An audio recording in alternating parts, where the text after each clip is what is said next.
In this video, we're going to make balloons fall infinitely. First, we need to create a balloon. Add a new node called Area2D. Rename it to Balloon. Add a Sprite2D as a child node, then drag and drop your balloon image into the texture slot. You can scale down your balloon. Here, I am setting it to 0.3. Now, save your scene.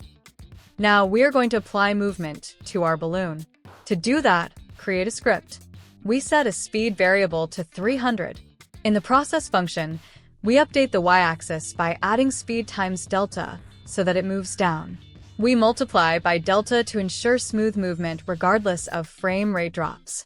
Now, if you run the scene, you can see your balloon fall. Okay, now we need to set a background and write a small code to make the balloon spawn from the top of the screen. To do that, create a new scene. Add a node 2D and rename it to Game. Add a child node Sprite2D, then drag and drop your background image. Adjust the size of your background image to fit the screen. Now, save your scene and create a script.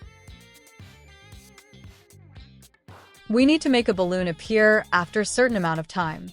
Add a timer node as a child and set the wait time to 0.5 seconds.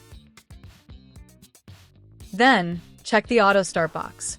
Go to the Node tab, Signals, and connect the timeout signal to your script. This creates a new function that will be called every 0.5 seconds. First, hold Ctrl and drag your balloon scene file into the script to create a variable. Inside the function, we instantiate a new balloon. We need to set a random x position ranging from 0 to our screen width.